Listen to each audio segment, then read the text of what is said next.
오늘도 박완필 파트너와 함께하겠습니다. 어서 오세요. 네, 안녕하십니까. 안녕하세요. 수요일 아침 저희 또 힘차게 시작을 해봐야 할 텐데 채팅창에서 아침은 역시 장희선 감사합니다. 오늘 수요일은 박완필 대표님과 함께 하도록 하겠습니다. 고맙습니다. 자, 저희 미장부터 조금 짚어볼 텐데 PPI가 발표가 됐죠. 맞습니다. 예상치보다 조금 안 좋게 나오면서 시장이 반등을 시도했다라고는 볼 수 있을 것 같습니다. 그래도 뭐 투심이나 10년물 국채금리 여전히 좀 불안한데 네.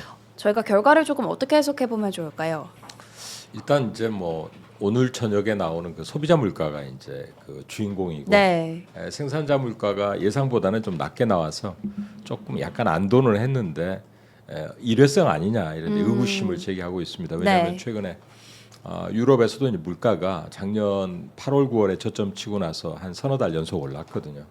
그래서 이제 이 전반적인 기조는 인플레를 경계하는 심리, 특히나 이제 최근에 미국의 이제 물가도 올라오는 부분이 있었는데 고용 지표도 좋았고요. 네. 또 거기에다가 이제 금리가 올라오고 그러니까 전부 다 올라가는 거를 준비를 하고 있는데 약간 낮게 나온 거죠. 네. 그래서 올라가다가 이제 지수도 그런 어떤 의구심 때문에 막판에 많이 흔들렸어요. 미국 증시가. 그래서 혼조로 마감이 됐습니다. 근데 미국 10년짜리 금리는 하여튼 이 생산자 물가 이 하락이 좀 나타났지만 상승세를 보였고요. 그다음에 이제 달러도 약간 뭐 강세는 약간 둔화됐는데 이 강세가 달러 강세 약간 완화된 부분은 이제 좀 이따 말씀을 드리겠습니다. 미국의 그 점진적 관세 인상을 이제 검토한다 해서 그동안의 보편적 관세를 이제 비상 조치까지도 가동해서라도 하겠다라는 의지는 다소 좀 완화되는 거 아니냐 해서 이렇게 되면 이제 관세가 점진적으로 돌아서면은 이 지금 수입 물가라든가 이 달러 강세 압박이 좀 완화될 수 있다. 이런 측면에서 우리나라 원화는 1,459원으로 약간 내려왔죠. 그래서 달러 강세가 약간 둔화됐지만 금리는 약간 높게 나온 부분은 생산자 물가가 먼저 약간 좋게 나왔지만 이 부분에 대해서는 크게 인정할 수는 없다. 네. 이렇게 이야기를 하고 있는 것 같습니다. 그리고 간밤에 캔사스 시티 연방은행 총재는 국채금리 상승이나 이런 부분이 우려는 되지만은 점진적인 인하 기조는 이제 지지한다. 최근에 윌러 이사 같은 경우에도 지지 발언을 했어요. 금리 인하 쪽으로. 왜냐하면 네. 어쨌든 금리가 2%대에서 머무르고 있는 것은 긍정적 아니냐 이렇게 이야기를 하고 있거든요. 그래서 오늘 저녁에 이제 그 CPI가 중요한데 4개월 연속 0.3%씩 상승했던 것보다는 약간 낮게 0.2 상승할 걸로 예상을 하는 의견인데요. 이 부분은 이제 뭐 조금은 낙관론 아니냐 또 올라갈 수도 있다 이렇게 봅니다.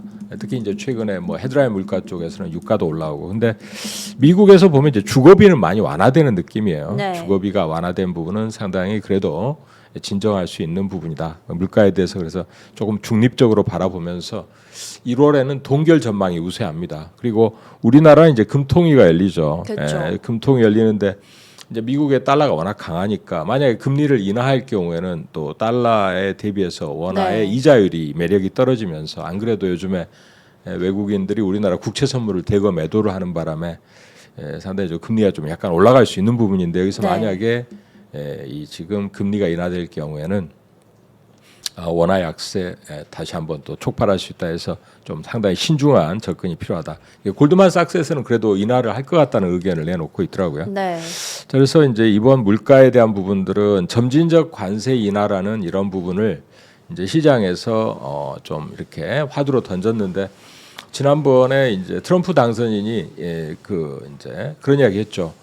보편적 관세를 철회하고 핵심 섹터에 대해서만 관세를 때리는 안을 이제 검토하고 있다. 이러니까 바로 이제 X에다가 그건 다 가짜 뉴스다 네. 그랬는데 이제 점진적 관세 안에 대해서는 가짜 뉴스라 뭐 이렇게 바로 반응 안 하는 걸로 봐서는 이거는 이제 긍정적으로 받아들이고 네, 네. 있는 것 같아요. 그래서 본인도 최근에 국채금리 올라가고 또 금리를 인하하지 않겠다라고 하는 연준의 분위기를 봐서는 자기가 관세를 일방적으로 크게 올려서 충격을 주는 것은 자기한테가 그러니까 특히나 이제 트럼프 당선자 같은 경우에 금리를 인하해야 된다 정책 네. 금리 이런 쪽이기 때문에 점진적 관세 인하에 대해서는 상당히 긍정적으로 접근하고 있지 않나. 그리고 최근에 분위기는 이제 미국의 금리 올해 이제 한 번만 인하할 것 같다 이런 예측이 지배를 하고 있습니다. 그리고 이런 금리 상승에 따라서 트럼프 당선자가 당선된 이후에 올라온 S&P 500 지수의 상승분이 다 삭제가 됐어요. 그래서 뭐 더 하락하면 사실 본인이 이제 증시라든가 경제에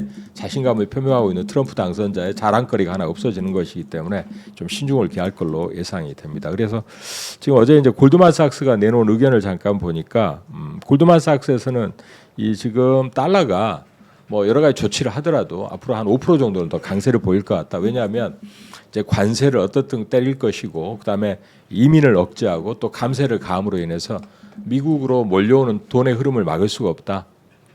그리고 이런 관세가 인플레 압박을 장기적으로 유지하면서 연준도 계속 관찰하면서 금리가 일단은 결정될 거기 때문에 고금리 상황은 당분간 유지되지 않겠는가 이런 의견들을 이 골드만삭스는 제시하고 있는데요. 네. 어쨌든 뭐 이런 부분들이 이제 시장에서 최근에 높은 금리와 달러 강세 여파로 해서 우리나라 증시가 많이 조정받았어요. 네네. 그 부분은 뭐 선반영이 많이 됐다 이렇게 보는 게 맞는 것 같습니다. 알겠습니다. 선별적 관세는 가짜 뉴스지만 점진적 네. 관세는 반응을 하지 않는 걸로 보아 저희가 조금은 네, 기대를 그렇습니다. 해볼 수 있겠다. 맞습니다. 좋습니다. 그리고 CPI까지 체크를 하셔야겠고 미증시 이슈 조금 쭉 살펴봤는데 근데 지금 미장 쪽에서 엔비디아가 계속해서 하락을 하고 있습니다. 어제도 맞습니다. 거의 예. 4%까지 밀렸다가 1% 정도 하락으로 마감을 했는데 네. 뭐 어제 저희가 다뤘던 그 AI 칩 수출 통제 규제 뭐 이것 때문에 네. 매출에 영향이 있을 거다 이런 시각도 있고 또 예, 블랙홀 발열 이슈 요게 이제 뭐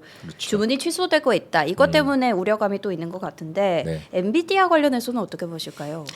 간밤에 이제 뭐 우리가 증시 맵을 한번 보시면 뭐 엔비디아만 이제 하락한 건 아니고요. 네. 테슬라라든가 메타라든가 그다음에 이제 아마존, 애플 뭐 M7 중에 뭐 올라간 기업이 이제 없잖아요. 네. 이 정도로 이제 그 조정을 좀 받았는데 이거는 뭐 전체적으로 우리가 이제 살펴본다 그러면 어제도 말씀드렸지만은 달러 강세는 이 빅테크 이제 해외 매출이 많은 다국적 어떤 매출 기업들한테는 불리한 요건이죠. 왜냐하면 해외에서 유로화나 위안화나 이제 원화로 매출이 일어난 거를 달러로 환산해 가지고 실적 시즌에 달러로 집계한 매출이나 이익을 잡을 때는 달러 강세만큼 약간은 이제 줄어드는 효과가 있습니다.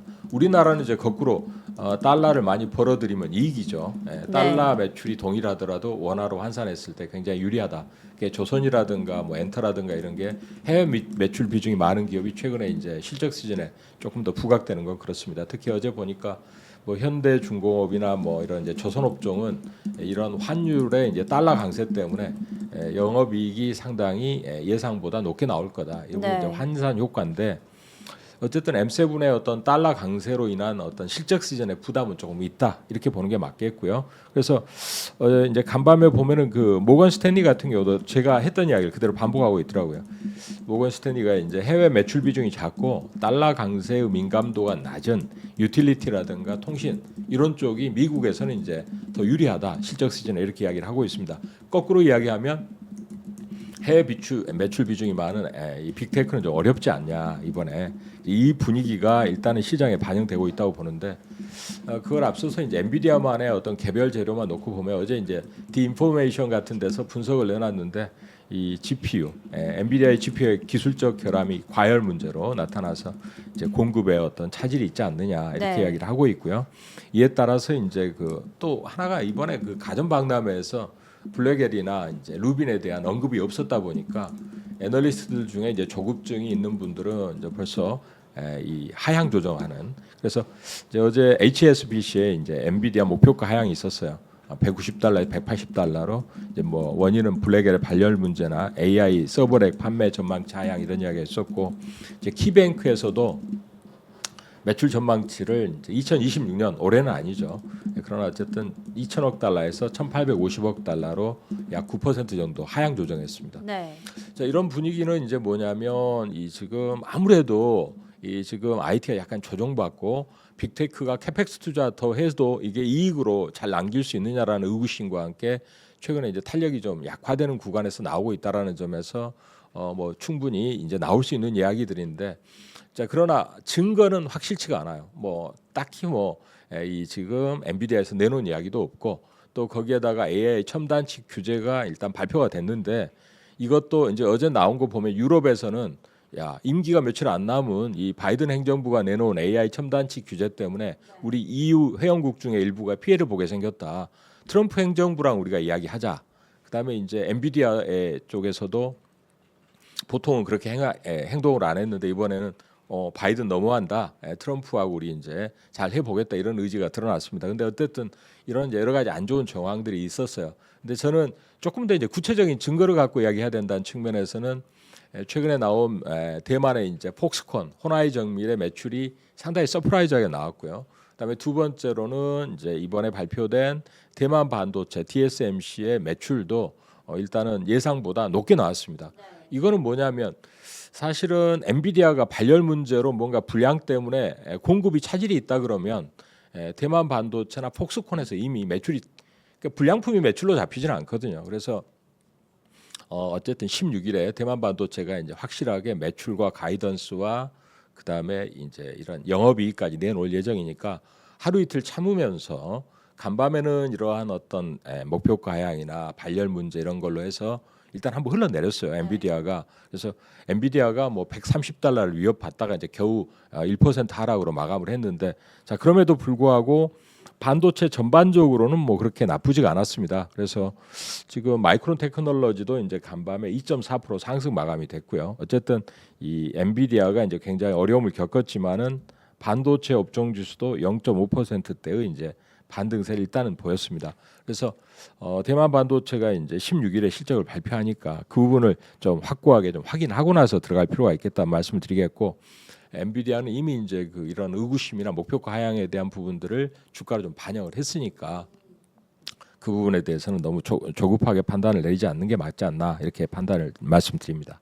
알겠습니다. 이미 어느 정도 선반영을 한 상태다. 엔비디아가 사실 로봇이나 AI 플랫폼에 대한 시각을 발표까지 했음에도 조금 흘러내리는 부분이기는 하지만 주가는 그래도 선반영이 돼 있다. 이렇게 조금 정리를 해주셨고요.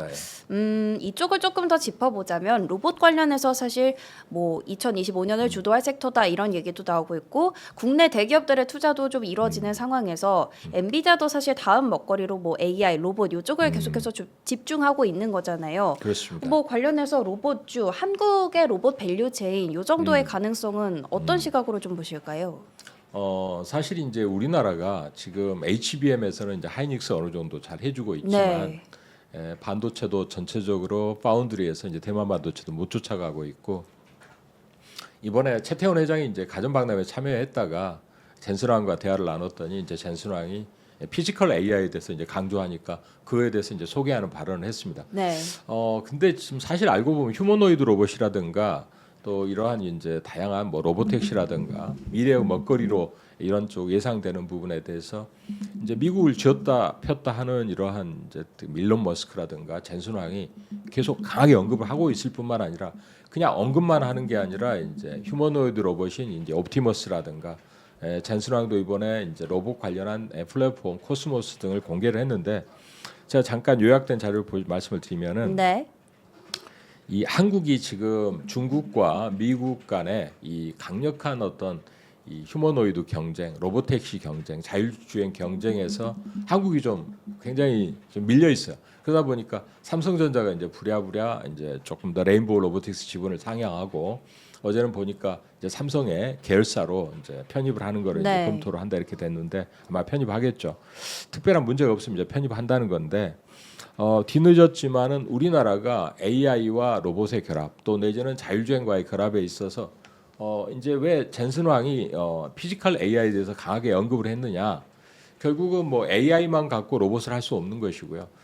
로봇이라는 거는 이제 매우 하드웨어가 필요한 건데 이 하드웨어 시장, 특히 이제 B2C의 시장으로 들어가는 개인들이 로봇과 생활하고 또 로봇을 소비하고 또 자율주행으로 로봇택시를 소비하는 시장이 바로 B2C 시장인데 이 시장에서 우리나라가 이 파급력이 강하게 제조업체로 뻗어 나갈 때 그동안에 뭐 이제 우리나라가 뭐 디램이라든가 자동차라든가 이런 쪽으로 다 잘해왔는데 지금은 존재감이 너무 떨어졌다는 겁니다. 그래서 지금 테슬라는 뭐 알아서 풀 셀프 드라이빙이라든가 옵티머스 이런 거를 모두 다 스스로 내재화하는 쪽이에요.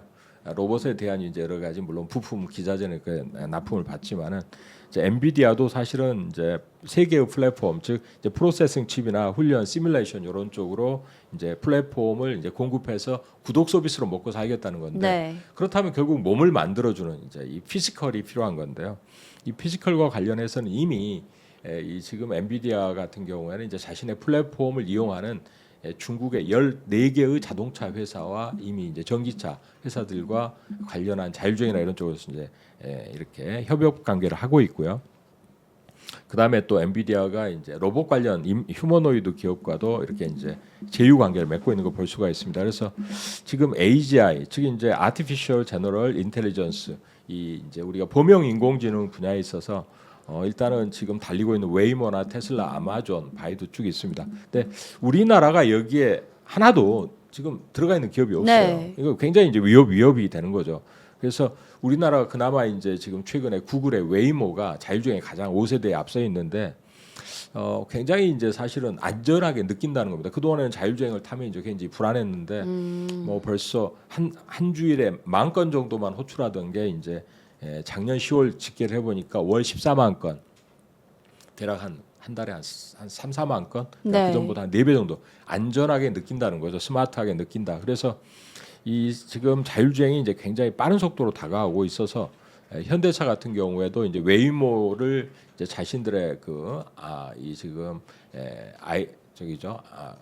하여튼 지금 웨이모와 이제 파운드리 관계로 이제 현대차가 자신들의 이제 그 차량을 제공하기로 해서 서로 협업을 한 데다가 이번에 엔비디아와도 이제 제휴 관계를 또 형성을 했습니다. 자, 그래서 우리나라 좀 뒤늦었지만은 또 삼성이 이번에 이제 로봇에 이제 참여하는 이런 이제 레인보우 로보틱 지분을 확대했는데 아까 말씀드린 대로 중국과 그다음에 이제 대만과 이런 데는 이미 엔비디아라든가 테슬라랑 밸류체인 형성을 하면서 특히 이번에 가전박람회에서 로봇 센서라는 이제 이런 쪽에 중국 회사가 저렴한 이 AI 피지컬과 플랫폼을 결합하는 데 있어서 상당한 또 모델들을 보여주면서 특히나 이제 이 하드웨어가 싸게 장착이 돼서 AI가 딱 거기에 이렇게 결합이 돼 버리면은 저렴한 이제 로봇이 확 확산될 겁니다. 그러면 이미 선점을 해버리면 끝나는 거기 때문에 우리나라도 이 부분에 서둘러야 된다. 특히 자동차 산업 같은 경우 휴머노이드 로봇이 이제 인간의 노동력을 대체할 경우에는 자동차 원가에 엄청난 영향을 준다는 거죠. 그래서 자동차라든가 모빌리티 모든 분야에 있어서 이 로봇의 어떤 이 피지컬 AI가 얼마나 중요한가를 우리가 이제 명심해야 된다는 말씀을 드리겠고, 그래서 이 피지컬 AI의 핵심인 로봇의 그 구성 요소를 보면 이제 제일 중요한 게 액추에이터입니다. 액추에이터가 이제 로봇의 원가의 한 30에서 50%를 차지하게 되는데 이거를 이제 우리나라에서 만드는 기업들이 있죠. SPG라든가 이제 하이젠 RLM이나 로보티즈, 해성 에어로, 또 해성 에어로 로보틱스, SBB테크, 그다음에 비상장 기업인데 이제 LS 메카피온이 있습니다. 그리고 현대모비스도 이제 자신들의 보스턴 다이내믹스에 이제 공급하기 위해서 31개의 액추에이터를 개발하고 있다. 그다음에 이제 만도가 HL 만도가 상당히 이제 중국의 자동차 부품 ADAS 쪽으로 진출을 해서 상당히 잘 접목이 되고 있어요. 장착이 돼서 많은 우리나라 기업이 중국에서 쓴맛을 보고 나왔는데 여기는 이제 지금 생태계 안에 쫙 들어가 있습니다. 기술도 잘 개발해서 그래서 이 피지컬 AI 지금 이제 작동하는 중국 기업들과 생태계를 같이 형성하고 있어서 HL 만도가 상당히 휴머노이드의 이제 앞선 기술을 갖고 있는 이쪽에 연결되어 있다. 그다음에 SOS 랩이라든가 이런 쪽은 이제 라이다로, 그다음에 이번에 이제 유럽의 어떤 그 SOC 자율주행 칩과 관련된 넥스트 칩도 이제 관심 종목으로 우리가 보면 되겠다. 그래서 로봇 밸류체인과 AI의 피지컬 AI를 잠깐 제가 이제 시간이 좀 짧으니까 이제 간단히 언급을 드렸는데 아직은 이 배터리가 로봇이 한번 움직이려면은 이제 걸어가면서 이렇게 작업을 하면 2시간을 채 쓸 수가 없답니다. 아무 좋은 배터리도.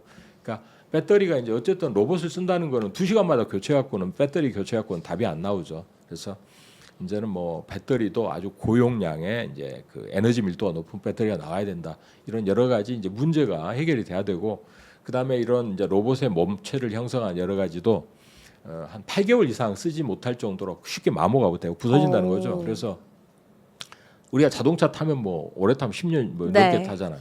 근데 이렇게 이제 부실해서는 로봇이 아직 상용화되기에는 그 몸체가 약하다는 건데 움직임만 제대로 해도 이제 다행이다 하는 수준이지만 앞으로 이런 시간적인 어떤 약간의 차이가 남아 있기 때문에 이때 빨리 따라잡아야 된다. 내구성 있는 로봇 밸류체인을 우리가 진입을 해야 된다 이렇게 말씀을 드리겠습니다. 알겠습니다. 로봇 밸류체인 관련해서 네. 조금 짚어봤는데 결국 뭐 시장에서 이제 AI 그 더 나아가서 로봇 쪽으로 모든 빅테크들의 기업들의 예. 시각도 많이 옮겨가고 있는 분위기는 맞는 것 같은데 예. 그럼 대표님께서는 뭐 네. 시장에서 로봇이 어떤 테마의 대세다 이렇게 볼 수 있다고 보시는지 아니면 뭐 계속해서 트럼프 관련해서 들려왔었던 조금은 보장이 된 뭐 조선이나 방산이나 네. 이런 쪽의 움직임을 저희가 봐야 되는지 어떤 쪽이실까요?